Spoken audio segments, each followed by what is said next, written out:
Et, de plus en plus entrer. Voilà, donc aussi bien la rigueur que l'endurance, la capacité de travail, mais aussi voilà, un certain nombre de méthodologies, de capacité à s'organiser, etc., etc. Et enfin, le troisième point, et là aussi c'est très important, c'est que vous serez dans des petites classes et il y a un accompagnement, un encadrement extrêmement important de la part de vos professeurs. Donc, à la différence peut-être de l'université où vous êtes dans des grands amphis avec un nombre important d'étudiants, là, c'est des petites classes. Et puis en plus, dans nos prépas, on reste vraiment attaché à ce caractère un peu humain, de la taille humaine, qui permettent que le professeur connaisse très vite chacun des étudiants pour l'accompagner vraiment dans la progression de manière personnalisée. Alors, vous avez peut-être reconnu sur cette photo de Danielou l'école d'Athènes de Raphaël, tableau extrêmement célèbre, mais qui forme une transition très habile avec ce que je voudrais dire sur la prépa littéraire. Parce que en fait, il s'agit un peu dans cette prépa, si j'ose dire, d'entrer à l'école d'Athènes ou peut-être de reproduire le geste qui était celui de Raphaël.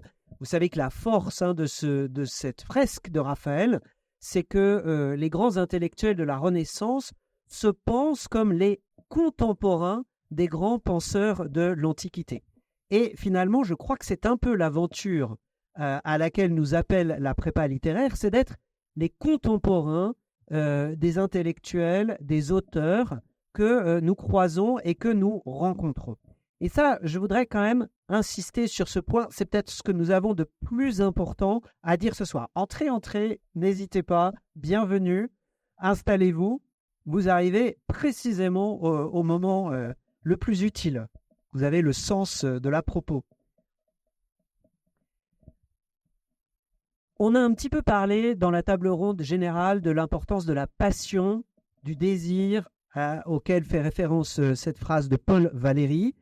C'est l'occasion peut-être de le redire, c'est peut-être encore plus vrai pour les études dont nous parlons ce soir que pour d'autres filières littéraires. La passion intellectuelle sera le moteur des études en prépa littéraire. Et si vous avez éprouvé ce goût et que vous voulez le cultiver, vous êtes fait pour ces études et même, je peux vous garantir que vous ne vous ennuierez jamais, parce que nous n'aurons jamais fini de cultiver ce goût pour les disciplines qui vous plaisent.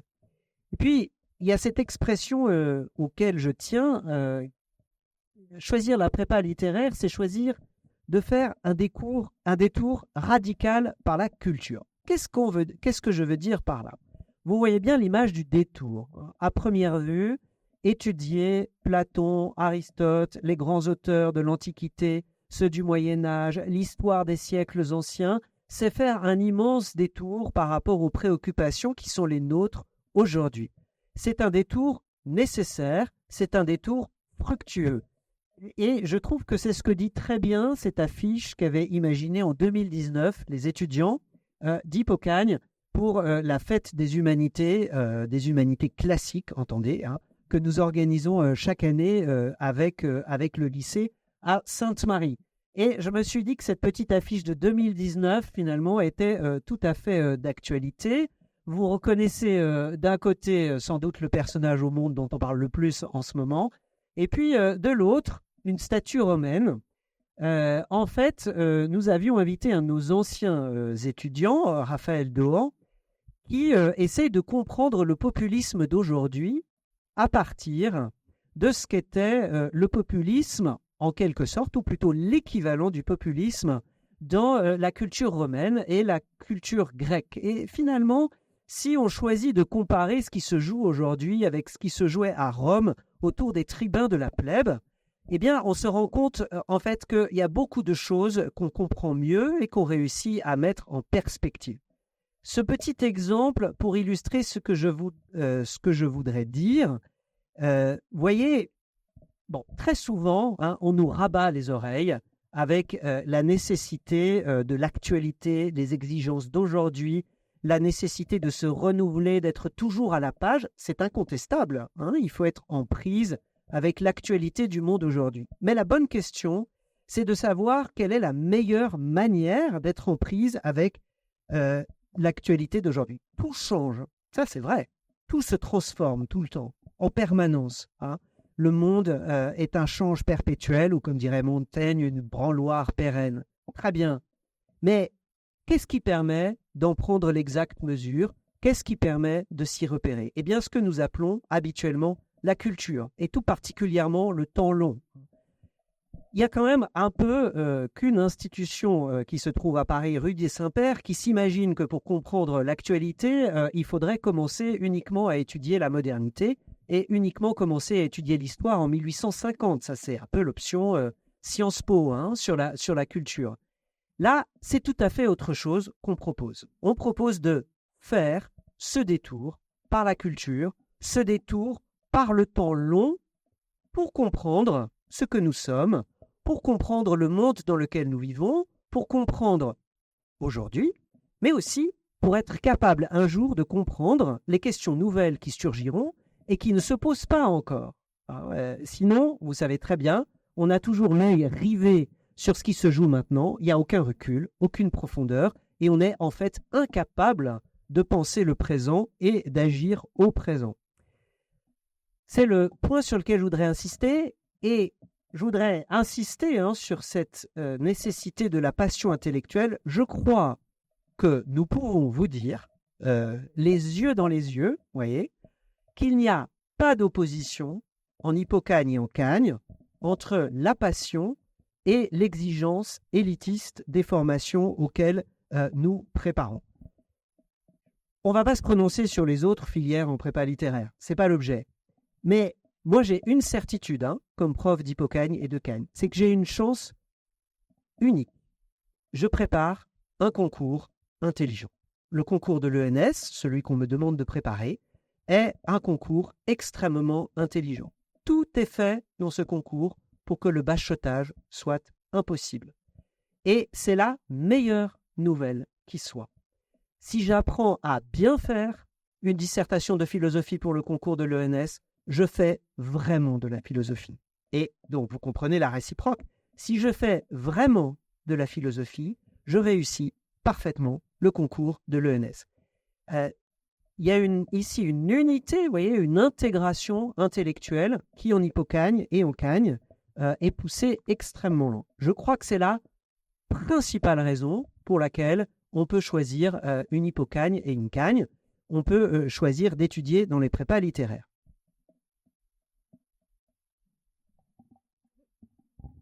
Alors, cette introduction étant faite, je crois c'est important de comprendre aussi quel type d'étudiants nous recherchons. Parce qu'on a parlé un petit peu de Parcoursup, et Parcoursup, en fait, c'est nous qui vous choisissons, mais c'est aussi vous qui nous choisissez. Et en fait, c'est vraiment cette rencontre entre ces deux désirs, si j'ose dire, qui fait que vous êtes, oui ou non, assis dans les classes préparatoires à la rentrée prochaine ou à la rentrée d'après. Alors, qu'est-ce qu'on essaye de lire au travers des dossiers que l'on reçoit? Je pense que ce qui a été dit tout à l'heure, c'est très important, c'est-à-dire que ce sont des personnes. Voilà, on recherche vraiment derrière le dossier qui est là. Quelles sont vos personnalités? Quelles sont vos motivations? Quels sont vos désirs? D'accord, on a parlé tout à l'heure de désirs. Alors justement, on peut peut-être aller jusqu'au bout de la liste. Voilà, merci beaucoup. En disant que nous recherchons en premier des élèves qui sont curieux, c'est-à-dire qui ont envie d'apprendre. Ça rejoint encore une fois le désir, qui ont vraiment cette soif et cette envie d'apprendre et de réfléchir et de se développer dans la matière intellectuelle. Donc ça, c'est très important.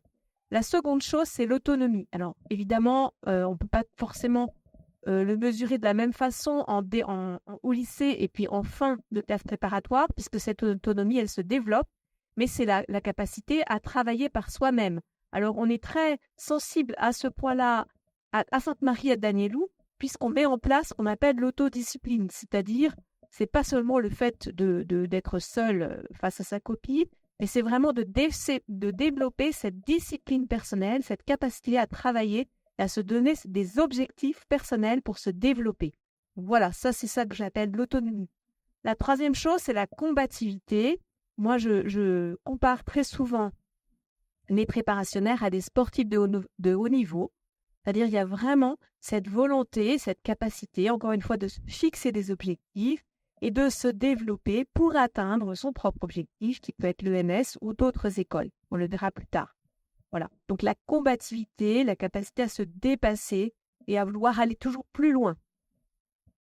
Ensuite, nous avons la motivation. Alors là, elle se mesure, on l'a vu tout à l'heure, grâce aux lettres de motivation, mais surtout grâce à ce que vous nous dites sur vos envies, vos objectifs, qui vous êtes et où vous voulez aller. Donc ça, on le voit effectivement au travers des lettres de motivation, mais on le voit aussi à travers de ce que les professeurs disent de vous dans les bulletins, et on le voit aussi dans tout ce que vous dites sur vos activités, vos centres d'intérêt, qui se retrouvent aussi dans la lettre de motivation. Voilà, tout ce que vous dites sur vous, on essaye vraiment de comprendre qui vous êtes et pourquoi vous postulez chez nous et si vous allez vraiment pouvoir, si vous y serez bien finalement, si ça correspond à votre personnalité. Et enfin, le dernier point, équilibré. Alors, ce n'est pas forcément l'équilibre psychologique, mais c'est l'équilibre entre les différentes matières. C'est-à-dire le fait d'être bon et d'être de manière à peu près équivalente dans toutes les matières. Et finalement, quand on regarde un dossier, on ne va pas regarder que les lettres et la philo, on va regarder l'ensemble des matières, comment vous déployez dans différentes disciplines académiques, y compris par exemple les mathématiques, ou bien sûr l'histoire et les langues, parce que les langues sont également très importantes dans la partie littéraire. On n'en a pas beaucoup parlé, mais c'est aussi extrêmement important. Mais non, alors ça n'empêche pas qu'on puisse avoir des points d'excellence, des disciplines qu'on aime plus particulièrement que d'autres, ou des disciplines dans lesquelles on doit davantage progresser. Mais c'est vrai que c'est l'occasion de rappeler, et on va beaucoup y revenir, que les prépas littéraires sont des prépas généralistes, profondément généralistes. On a parlé de vos aspirations, de votre personnalité, des raisons profondes de choisir ces prépas, mais évidemment, vous vous demandez peut-être, ou vous voulez qu'on vous redise à quoi préparent les classes préparatoires littéraires. Le titre est un petit peu provoquant, des prépas qui ouvrent à plus de 70 écoles. Ce titre s'adresse peut-être tout particulièrement à ceux qui, dans cette salle, ont plus d'expérience dans l'existence, pour ne pas dire qu'ils sont plus âgés que les autres, et qui ont peut-être une image des hippocagnes ou des cagnes, comme des classes qui préparent uniquement un concours, l'ENS, que seuls réussissent 1 à 2% des étudiants. Et on se dit que c'est quand même un système un petit peu étrange, de là à parler de machines à produire de l'échec, que sais-je. Voilà, alors évidemment, vous avez compris le propos, ce n'est pas du tout le cas. Oui, d'abord et incontestablement, ces classes sont faites pour préparer l'ENS, comme l'a rappelé Madame Lamet tout à l'heure. Elles sont d'ailleurs là profondément pour ça. Alors, je sais ce que certains d'entre vous me diront. L'ENS en AL à la rue d'Ulm, c'est 75 places, un peu plus à Lyon en AL, mais pas beaucoup plus non plus. En BL, c'est 25 places rue d'Ulm. On se console un peu en se disant qu'il y en a 10 à l'ENS Lyon et une petite quinzaine à l'ENS de Paris-Saclay. Bref, on en conclut rapidement que c'est pour quelques extraterrestres, que ce n'est pas pour vous, etc., etc., etc. Je me permets quand même de signaler d'emblée que ce raisonnement est peut-être nul et non avenu. C'est peut-être fait pour vous aussi, c'est peut-être possible. En tout cas, nous avons chaque année des étudiants qui intègrent l'ENS et qui ne sont pas nécessairement des extraterrestres. Voilà. Après, on peut aussi s'interroger sur ce que veut dire rater l'ENS. Alors, il y a quelque temps, on parlait volontiers du fait qu'il y avait quelqu'un d'illustre qui avait raté l'ENS après une BL, c'est l'actuel président de la République. Le problème, c'est qu'aujourd'hui, bizarrement, cet argument vendeur ne fonctionne plus très très bien. Mais vous voyez ce qu'on veut dire. En fait, bien sûr, tout ne se joue pas dans la réussite ou l'échec à l'école normale supérieure, qu'on peut d'ailleurs aujourd'hui intégrer sur concours, sur dossier. Enfin, il y a plusieurs voies d'accès aujourd'hui à l'ENS. Je ne sais pas si vous mesuriez forcément que toutes les écoles qui sont ici sont d'une manière ou d'une autre des écoles auxquelles peut prétendre un cagneux. Je ne sais pas si tout le monde sait, par exemple, que certains cagneux AL peuvent présenter l'école des chartes et le concours B, que les cagneux BL peuvent présenter l'ENSA, l'école des statistiques, l'école de l'INSEE, mais aussi l'ESIT, sans doute actuellement l'une des écoles de traduction les plus prestigieuses, que certains cagneux AL, plutôt ceux de Danielou, là pour le coup, peuvent présenter l'école militaire spéciale de Saint-Cyr, que bien entendu on peut présenter les écoles de commerce lorsqu'on est étudiant en Cagne, et que même en réalité, une bonne partie, pas tous, une bonne partie de nos étudiants les préparent, que l'on peut aussi prétendre rejoindre un institut d'études politiques, que ce soit un Sciences Po de province ou Sciences Po Paris, parfois après une deuxième Cagne, plus généralement un peu après, un peu plus tard. Voilà. Ce qui est plutôt une bonne nouvelle, nous accueillons chaque année des étudiants qui ont voulu préparer pendant toute leur année de terminale Sciences Po Paris. Ça les faisait rêver, ils avaient des étoiles dans les yeux, ils ne l'ont pas eu. Et nous les accueillons, leur disant que c'est la meilleure chose qui pouvait leur arriver depuis bien longtemps, d'avoir loupé Sciences Po Paris, parce qu'ils seront bien mieux formés en Hippocagne et en Cagne que dans le bachelor de Sciences Po Paris, et qu'ensuite, ils seront dans une position bien plus avantageuse pour rejoindre un des masters de Sciences Po Paris. Les masters de Sciences Po Paris sont très convoités, sont convoités par tout le monde, y compris par les étudiants de Sciences Po eux-mêmes, qui se font la guerre entre eux pour obtenir le master qu'ils veulent avoir. Et bien souvent, ils sont un petit peu vexés de découvrir que des étudiants qui viennent de prépa obtiennent le master que eux, étudiants des bachelors de Sciences Po, n'ont pas eu, et même que souvent ces étudiants formés en prépa réussissent beaucoup mieux ce master qu'eux. Ça, c'est juste pour le plaisir de décocher une énième pique à cette institution. C'est la deuxième de la soirée, si vous avez bien compté. Vous avez vu que la liste n'est pas close. Je ne vais pas développer. On peut en parler davantage si vous avez des questions. Ce que je voudrais juste dire pour qu'on comprenne bien, c'est que il ne faut pas s'imaginer que les objectifs, le travail et la préparation sont dispersés pour un étudiant de Cagne, en particulier pour les écoles de commerce. Année après année, nous devons toujours répéter la même chose. Un cagneux qui présente les écoles de commerce ne sera pas amené à subir les mêmes épreuves que ses camarades de prépa EC. Non, c'est une disserte de lettres, c'est une disserte d'histoire. Pour certaines cagnes, ce sont les notes qu'il a obtenues à l'ENS. C'est en fait ses compétences de cagneux qui lui permettront d'intégrer une école de commerce. J'ajoute même, vous voyez, moi, que nos cagneux AL à Sainte-Marie, leur grand jeu, c'est de présenter en LV2 aux écoles de commerce leur langue ancienne. Ils sont anglais-latin, anglais-grec, et ils passent un écrit de latin, un écrit de grec, ils passent un oral de latin et de grec, je signale qu'ils réussissent fort bien. Finalement, ça intéresse beaucoup les écoles. Vous voyez, après la centaine de candidats qui ont tous fait anglais, espagnol et qui ont tous leur voyage à Barcelone à raconter, le gars qui arrive et qui explique pourquoi il aime traduire Tite-Livre, évidemment, ça fait un petit peu la différence dans les entretiens à l'entrée d'école de commerce. Donc, c'est en préparant l'ENS, c'est le point à retenir de ce schéma, un seul, c'est en préparant l'ENS qu'on peut candidater dans toutes les autres écoles. Tous les cagneux ne candidatent pas dans toutes les écoles. Ils choisissent, ils décident, ils discernent. Nous, tous les étudiants ne présentent pas forcément les écoles de commerce. Autrement dit, c'est un autre monde, c'est un autre fonctionnement que les prépas ingénieurs ou les prépas écoles de commerce de ce point de vue. Mais c'est en préparant l'ENS qu'on peut présenter et réussir toute une série d'autres concours. Voilà. Je voulais ajouter également, vous avez compris tout à l'heure, qu'on a parlé d'équivalence ECTS avec les universités, ce qui fait que lorsque vous êtes en prépa, vous accumulez en parallèle des crédits qui vous permettent de rentrer directement, après par exemple 2 années de prépa, en licence d'histoire ou en double licence lettres philo, histoire géo, etc. Ça, c'est très important parce que vous avez vu qu'on peut faire 3 années. On peut faire une hypocagne et 2 cagnes. Mais on peut aussi, au bout de 2 années, décider de poursuivre ses études à l'université.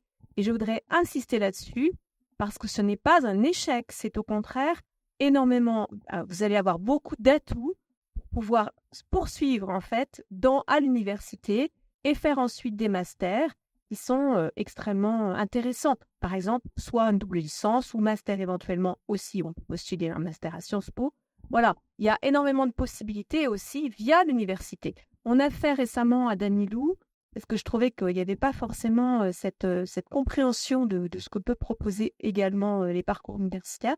On a fait récemment à Danilou un forum avec nos anciens qui, après une canne, sont partis à l'université. Et là aussi, on s'est aperçu de l'incroyable diversité des parcours.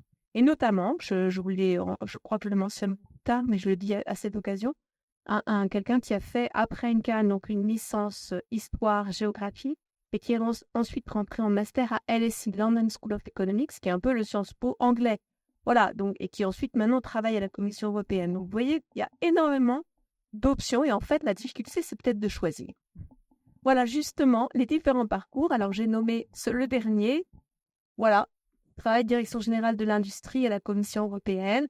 Vous avez aussi une autre qui a fait ensuite la Sorbonne et qui est rentrée à une école de journalisme. Ça, ce sont des cas réels, hein, ce n'est pas des inventions. Un autre qui a fait Saint-Cyr, double diplôme Sciences Po. Isit, qui est attaché de presse et de communication au Parlement européen. Alors, qui est rentré à l'ESSEC, qui a fait un double diplôme avec l'école du Louvre, travaille chez Christie's, etc., etc. Donc, quand on disait tout à l'heure que ça ouvrait énormément de portes, je pense que c'est quand même une réalité. Il n'y a pas de métier littéraire. Et là, c'est vraiment un point sur lequel nous voulons insister. Il y a des littéraires dans tous les métiers, ce qui n'est pas la même chose. Et de fait, vous pouvez à peu près tout, presque tout faire après une cagne. On a une image des hippocagnes et des cagnes comme des formations hyper spécialisées, une espèce de niche dans le monde de l'enseignement supérieur. Il faut absolument déconstruire ce schéma. Et pour une raison bien simple, c'est que si vous réfléchissez du point de vue de la formation intellectuelle, du point de vue de l'interdisciplinarité, du point de vue des compétences qui sont acquises par les étudiants, il n'y a pas plus généraliste qu'une cagne. Ce sont sans doute les formations les plus généralistes qui existent. Nous avons tout à l'heure parlé des écoles et de ce que deviennent les cagneux à la sortie de la cagne. Et en fait, ce que Nathalie Lugagne commence à expliquer est très important parce qu'en fait, on risque toujours de faire une erreur de perspective lorsqu'on réfléchit à une orientation en cagne, c'est-à-dire d'être entièrement focalisé sur les résultats 2 à 3 ans après le bac. Alors, ils sont importants, on est bien d'accord. Je veux dire, on travaille jour et nuit pour permettre à nos étudiants d'avoir les meilleurs résultats possibles. Donc, on ne va pas vous dire que ce n'est pas important. Mais ce n'est, si vous voulez, que le premier étage de la fusée. Et si vous voulez vraiment comprendre les parcours des anciens cagneux, il vaut mieux regarder les choses à Bac plus 6, Bac plus 7, Bac plus 8. Là, vous allez vraiment voir ce qui est expliqué ici. Si vous avez besoin d'être convaincu, je vous invite, vous repartez avec une invitation, je vous invite le 21 novembre prochain à Sainte-Marie, à la table ronde sur les parcours de littéraires. J'accueillerai entre 8 et 10 anciens cagneux qui représentent des univers professionnels très différents, ce à quoi vous pouviez vous attendre, enseignants, chercheurs, journalistes, peut-être travaillant dans la communication, et puis ce à quoi vous ne vous attendiez pas forcément. Vous n'attendiez pas forcément un cagneux dans une start-up de la tech, vous n'attendiez pas forcément un cagneux directeur d'hôpital, vous n'attendiez pas forcément un cagneux amené à gérer un budget, etc., etc., etc. En fait, si. En fait, si, vous les trouverez dans des métiers extraordinairement différents. Et c'est eux qui vous expliqueront leur parcours, ce qui vaut toujours mieux que tous les discours que nous pouvons développer. Donc, n'hésitez pas, cette soirée est largement ouverte. Alors, on a annoncé qu'on expliquerait un peu ces diverses filières qui existent. Vous aurez peut-être des questions tout à l'heure, donc je vais être le plus synthétique possible maintenant. Ce tableau tente de résumer à peu près les choses. D'un côté, la filière AL, A parce que c'est la première à avoir existé, qui se distingue en deux branches, on va y revenir, et puis la filière BL. Alors c'est peut-être la première question à se poser, le choix entre une filière AL et une filière BL. Ce qu'il faut peut-être bien comprendre, c'est que d'abord ces deux filières ont vraiment un socle commun, ce sont des hypocagnes et des cagnes. Voyez, là je prends, on essaie de résumer dans un schéma comment se compose l'enseignement AL, et puis juste après on essaye de résumer dans le même schéma comment se compose l'enseignement en BL. Vous voyez bien que c'est toujours ce socle de discipline qui caractérise la cagne, et j'insiste, c'est peut-être la grande différence entre les prépas EC, il n'y a pas de culture générale en cagne, ça n'existe pas. Quand on fait de l'histoire, on fait vraiment de l'histoire avec les exigences scientifiques propres qui sont celles de l'histoire. Quand on fait du français, on fait du français. Quand on fait de la philosophie, on fait de la philosophie. Dans chacune des disciplines, on assume l'exigence maximale de la discipline dans l'enseignement supérieur. Donc, lorsqu'on dit qu'il s'agit d'un enseignement généraliste, interdisciplinaire, vous voyez qu'on ne se paye pas de mots. Alors ensuite, vous voyez que la configuration est un peu différente entre la AL et la BL. La force de la BL, c'est de combiner, on pourrait dire, ce socle traditionnel de la cagne avec l'enseignement des maths et des sciences sociales. C'est une formation assez originale pour des étudiants qui sont vraiment polyvalents.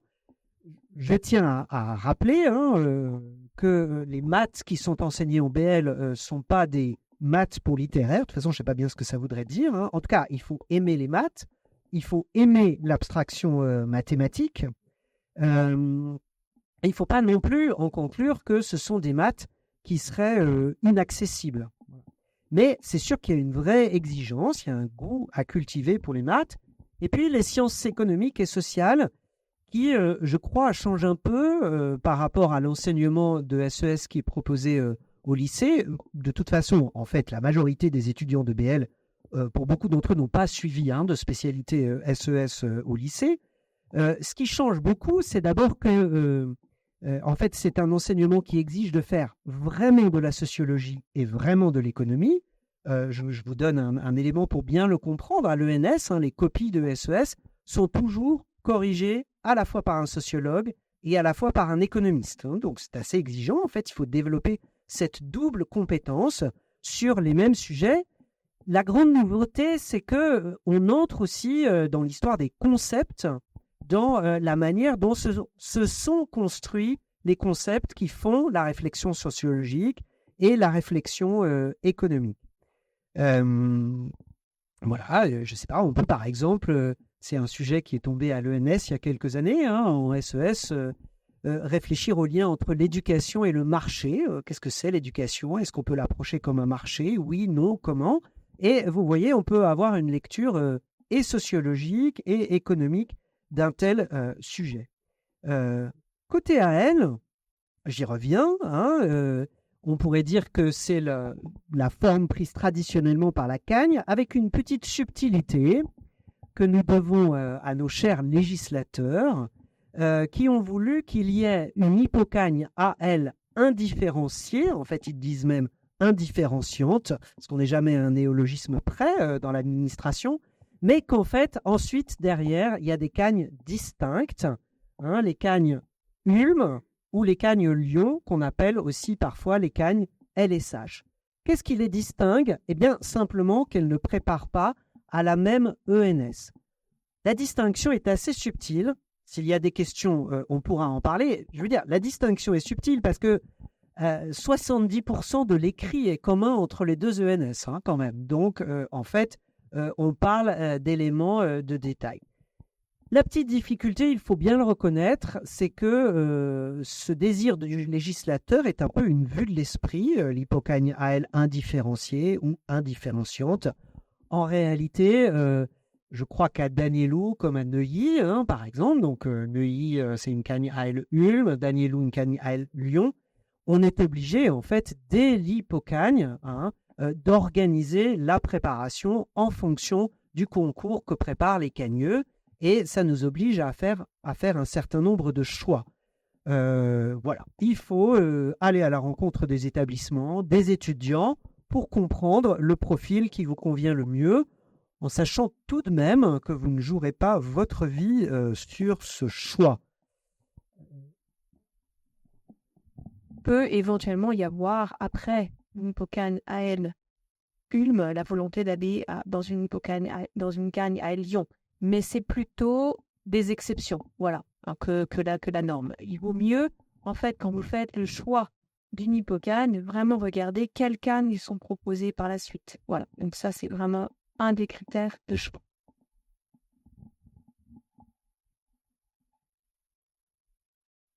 On pourra revenir là-dessus si vous avez des questions, hein, en fonction de votre propre réflexion. Peut-être peut-on dire un mot, il faut, je crois, hein, qu'on garde un peu de temps pour vos questions, on va essayer d'être bref, mais sur ce qui différencie les prépas littéraires que nous représentons, peut-être un mot sur chacun de nos établissements. Je pense que déjà beaucoup de choses ont été dites, donc on va aller assez vite. Ce qui caractérise nos établissements sont tous les deux dans les réseaux Madeleine Danielou. On a tenté de les résumer en ces quelques points. J'en ai parlé tout à l'heure, une taille humaine, donc 42 étudiants par classe, à peu près une quarantaine, avec un accompagnement très personnalisé. Alors, j'aimerais insister là-dessus aussi, ça fait partie des fausses images que l'on a de la prépa. On a vraiment des professeurs qui sont extrêmement bienveillants, qui souhaitent le développement de chacun et qui sont vraiment dans cette dynamique de développer, de faire progresser chacun dans la bienveillance. Ensuite, la formation humaine complète, vous avez compris que ça, c'était vraiment très important. C'est aussi la dimension spirituelle qui n'est pas mise de côté, au contraire, dans les prépas en général privés catholiques, mais c'est vraiment très important dans les prépas du réseau Madeleine Danielou, puisque la formation spirituelle fait partie des heures de cours également. Il y a un certain nombre de choses qui sont proposées en plus de manière non obligatoire, mais il y a aussi cette formation-là qui existe. Voilà, l'autodiscipline, on en a parlé. Un point très important qui nous caractérise aussi, et là aussi ça fait partie des fausses idées que l'on a des prépas, c'est qu'on n'est pas là pour se battre contre son voisin, mais au contraire, on n'est pas dans cet esprit de compétition, mais au contraire dans un esprit de coopération. L'idée, c'est vraiment l'entraide, la solidarité. Il y a beaucoup de façons de faire vivre ce principe, notamment des groupes qui sont mis en place pour préparer des cols, pour préparer les concours, des groupes de révision, notamment les tutorats qui sont mis en place pour que les élèves s'aident entre eux. Voilà, il y a beaucoup de choses qui sont proposées. Donc, l'entraide, la solidarité, c'est un point clé. Nous, la première chose qu'on dit quand on accueille nos préparationnaires, c'est vous avez été choisis, vous rentrez ensemble de cette prépa et vous intégrerez ensemble. Donc, vraiment, l'idée de ce collectif, de la classe est très important. Et enfin, voilà, un cadre de vie. Alors, on a mis quelques photos, mais je pense que les photos parlent d'elles-mêmes. Donc, je vais aller assez vite, je ne sais pas. Moi, je voudrais dire juste en un mot, rappeler un petit peu l'histoire de ces prépas littéraires. Je pense qu'il n'y a aucun hasard à ce que le centre Madeleine Danielou à Rueil, Sainte-Marie de Neuilly, ait des prépas littéraires. En fait, si on remonte aux intuitions de la fondatrice de nos établissements, Madeleine Danielou, les humanités, ce que nous enseignons, le projet que nous portons, c'était au cœur de ses convictions, pour une raison simple. Ce qui a mis en mouvement Madeleine Danielou au début du XXe siècle, c'est la crise que traversaient beaucoup de ses contemporains, dont elle a été directement témoin. Elle a vu certains de ses amis, de ses proches, perdre la foi au contact du rationalisme. Alors, je ne suis pas du tout en train de dire que nous sommes des établissements qui sont là pour former les cathos bontins de demain. C'est pas du tout ça mon propos. Mon propos, c'est que ce qu'elle a touché du doigt, Madeleine Danielou, c'est le risque que l'exigence rationnelle soit coupée de toutes les questions qui sont les plus essentielles à la construction d'un être humain, à ce qui touche à ses désirs et à ses aspirations les plus profondes. Et Madeleine Danielou a d'abord voulu former des enseignants, puis elle a ouvert des écoles pour que les enseignants aient des lieux d'exercice. Mais ce qu'elle voulait d'abord, c'était former des enseignants. Ce qu'elle voulait d'abord, c'était former des intelligences, parce qu'elle était convaincue que c'était les idées qui faisaient le monde.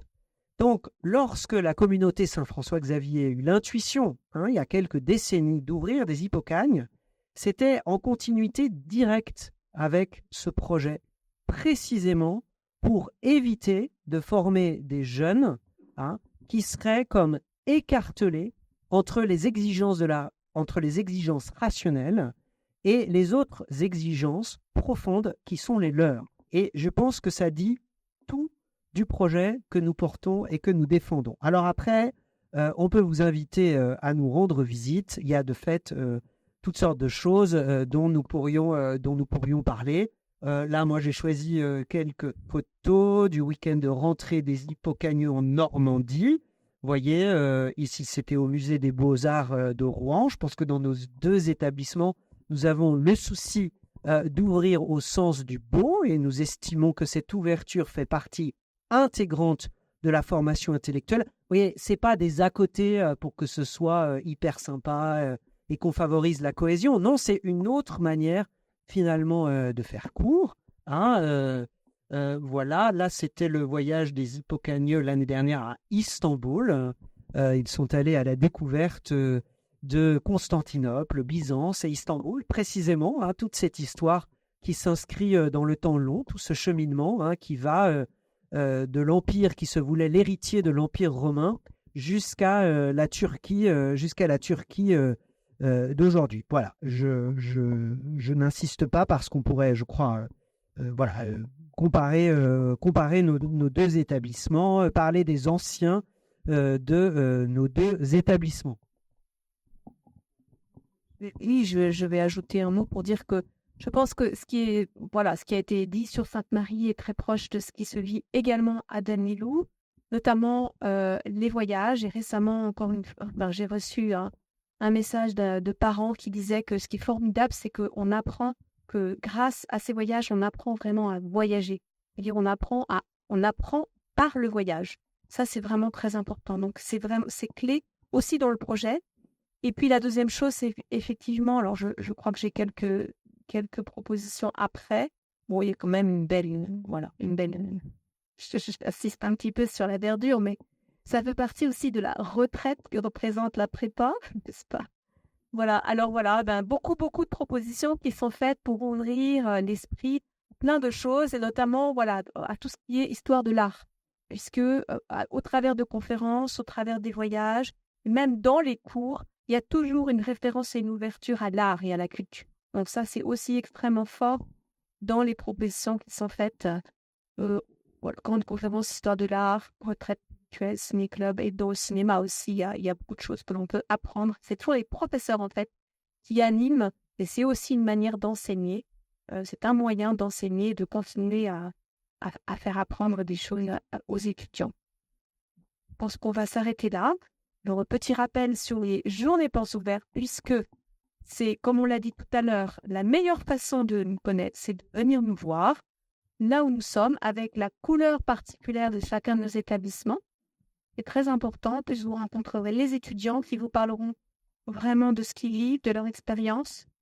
Donc, le 1er février à Danielou et le 25 janvier à Sainte-Marie. Et à Sainte-Marie, c'est le même jour que, effectivement, le salon, qui est à l'Institut catholique. Donc, et qui vous permet, c'était conçu pour. Et puis ensuite, le week-end d'après, on est à Danielou. Voilà. Et vous retrouverez, je pense, beaucoup de ces informations dans les plaquettes des deux établissements que vous pourrez prendre à la fin. Nous avons un peu de temps pour des questions de tous ordres. Madame, allez-y.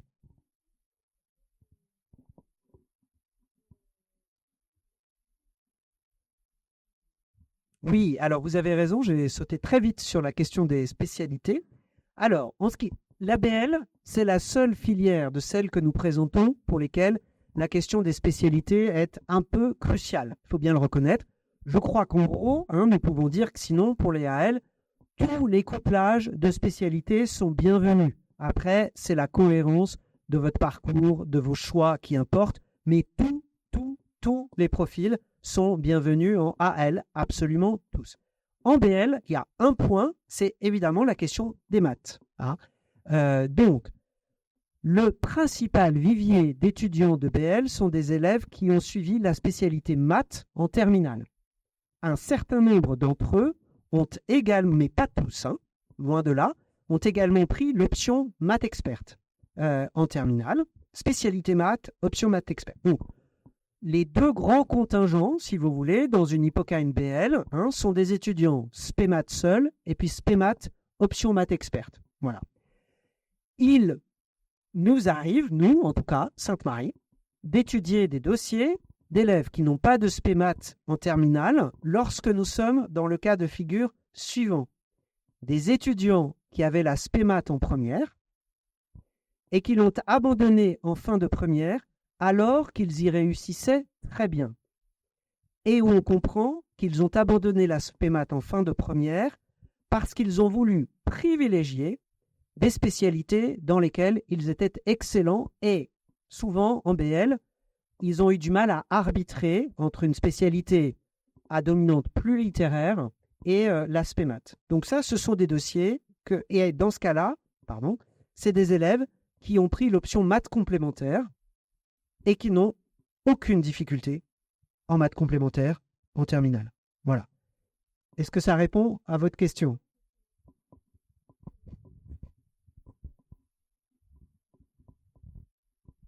Ah, d'accord. Non. Non, je vais vous dire pourquoi, madame. Parce que d'abord, il y a des établissements dans lesquels vous n'avez pas le choix, malheureusement. Il y a des établissements où il n'est pas possible d'arbitrer.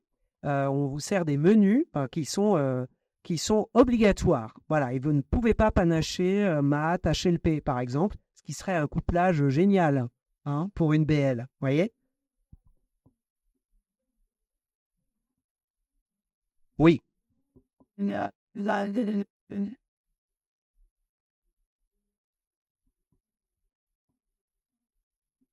Tout est bien. Non, très simple, je suis très sérieux, tout est bien. J'ai rencontré tout type de dossier pour ma part, pour une BL. Et ce qui nous intéresse, c'est ce que l'élève pourra dire du choix qu'il fait. Je ne vais pas vous mentir, la spécialité physique pour une BL, à strictement parler, elle n'est pas particulièrement pertinente. C'est une discipline qui est absente du cursus de BL. Donc bien sûr, je pourrais vous dire, strictement par rapport à la BL, maths, HLP, c'est beaucoup plus cohérent. Mais qu'on ait besoin de temps pour choisir, qu'on ait besoin de temps pour arbitrer, surtout pour une orientation comme la BL, ne me pose aucune difficulté et ne doit vous poser aucune difficulté.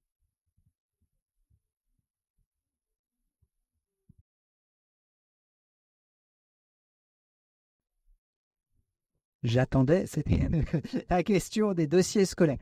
Qu'est-ce que vous entendez par là, madame ? Ah, les notes, moi, je ne sais pas. Aujourd'hui, les notes, honnêtement, je ne sais pas ce que ça veut dire. Ce qui m'intéresse, je vais être très clair, ce qui m'intéresse, ce sont les classements, plutôt que les notes. Voilà. Bon. Et après, je crois que vraiment, dans nos deux établissements, tu me diras si je me trompe, il n'y a pas, si vous voulez, en fait, les dossiers ne passeront pas dans une moulinette. Les dossiers ne passeront pas dans une moulinette. Donc, nous allons regarder ce qui, dans le dossier, nous paraît convaincant. Il y a des il y a des élèves qui ont besoin de temps pour mûrir. Il y a des élèves qui ont besoin de passer un palier. Il y a la question compliquée de la philo en terminale, qui est devenue plus compliquée aujourd'hui, je trouve, avec la réforme du bac à évaluer. Donc, on va essayer de regarder tout ça. Ce qui nous importe, c'est de pouvoir vérifier que l'élève ne se trompe pas d'orientation, a du goût pour les disciplines intellectuelles qui sont les nôtres, dont, je dirais, avec la forme d'esprit qu'elles exigent, donc c'est-à-dire quand même un certain goût pour l'abstraction, un certain goût pour le raisonnement abstrait, un certain goût pour la pensée spéculative, et enfin du goût pour les maths. Il faut quand même que quelque part on puisse vérifier le goût pour les maths, parce que sinon on est très très embêté pour pouvoir trancher. Et en BL, il faut que tout ça donne le sentiment d'un profil solide et équilibré. Les choses changent beaucoup d'un établissement à un autre. Je vous le dis parce que j'ai encore en tête une élève qui venait de cet établissement-là où nous sommes, Saint-Jean-de-Passy, voilà, qui est venue en BL chez nous en ayant des classements en maths qui n'étaient pas exceptionnels. Alors, je crois qu'elle était dans une classe forte, bon, tout le monde voulait être le meilleur en maths, faire des subs, des spé, etc., etc., etc., etc. Voilà. Je ne vous dis pas que ça a été tout le temps une partie de plaisir pour elle en maths, mais le projet BL était ce qu'elle voulait, ses enseignants pouvaient en attester, elle a été prise à Sainte-Marie, elle s'y est développée, construite, elle a intégré l'ESCP. Donc, vous voyez, j'ai en tête le fait que les parcours sont très divers. C'est pour ça qu'il n'y a pas de moulinette. Pas de moulinette. Ni en termes de chiffres, ni en termes de classement. Je crois que ce qui est important, c'est aussi ce que vous expliquez, que nous expliquez vos choix. Ça, j'insiste énormément là-dessus pour qu'on comprenne. Parce que c'est sûr que si vous faites maths, physique, vous n'expliquez pas pourquoi, on peut se poser des questions à juste titre. Voilà, mais il faut expliquer. C'est pour ça que c'est très important dans la lettre de motivation de vraiment parler de vous, de vos différents choix. Et puis, par ailleurs, je rajouterais par rapport à la spéculation intellectuelle, je pense qu'il faut aussi, quand on est en hippocane, aimer lire. Voilà, si moi je me rappelle d'une lettre de motivation pour une hippocane qui expliquait que la jeune fille n'aimait pas lire, j'avoue que c'était pas forcément très convaincant pour venir en hippocane. Voilà, donc il faut quand même aussi voilà, se dire, mais est-ce que c'est fait pour moi ou pas? Voilà, je pense qu'il faut vraiment avoir le goût de la lecture, de la réflexion, etc. Tout ce qu'on a dit au démarrage. Et ça, on essaye de le voir au travers de ce que vous dites de vous et de ce que vos professeurs disent de vous.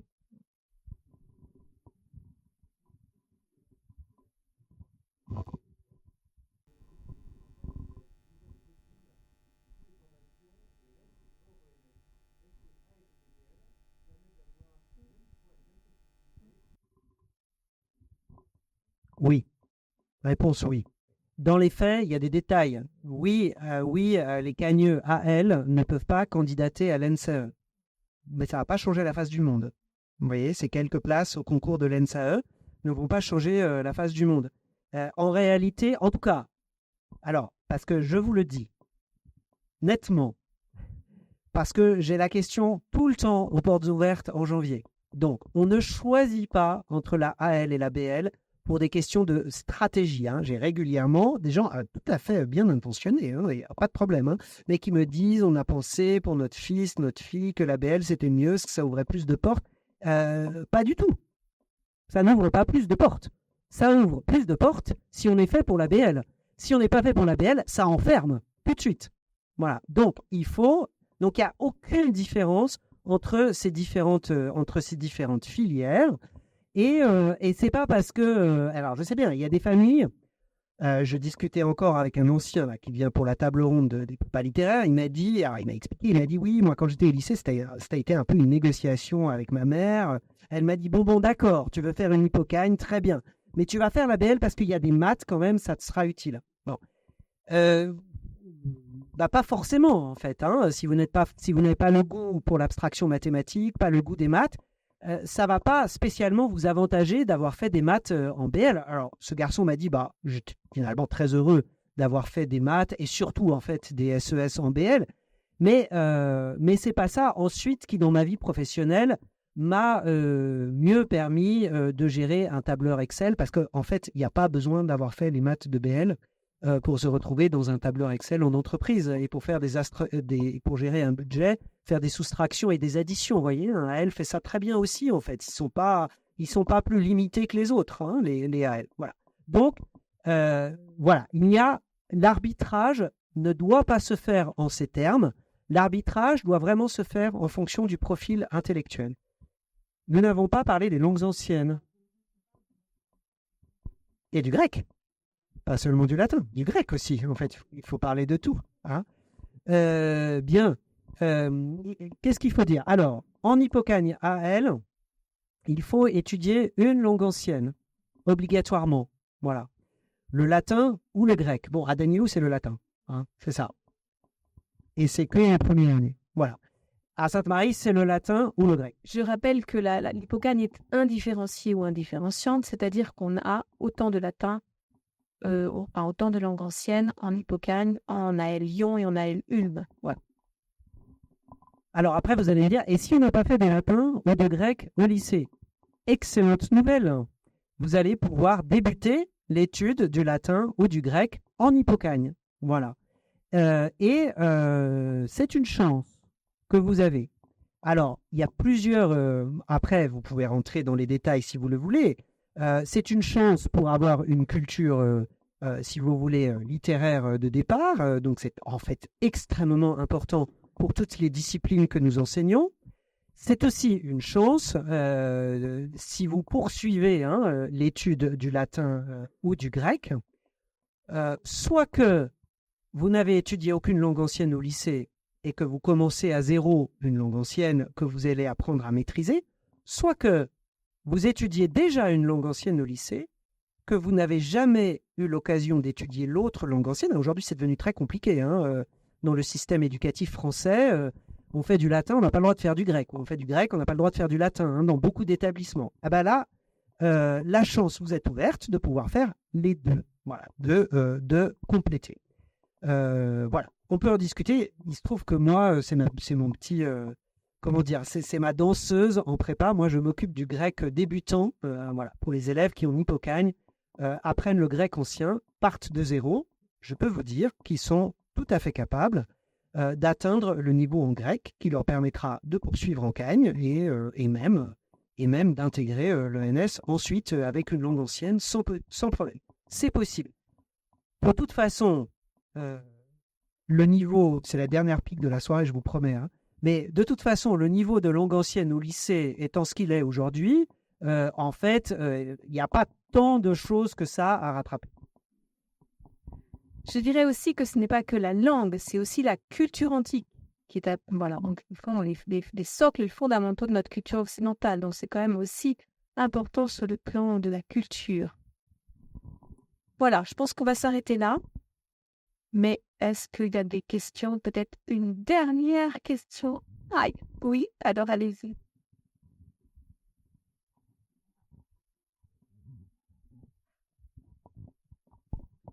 Tout à fait. En tout cas, à Sainte-Marie, nous avons... alors, c'est une option au concours de l'ENS en BN, la langue ancienne. Il y a une option latin, il y a une option grecque. Les deux options existent et nous avons des étudiants, pas extrêmement nombreux, mais nous avons des étudiants dans les deux options à Sainte-Marie. Tout à fait. Et une autre question.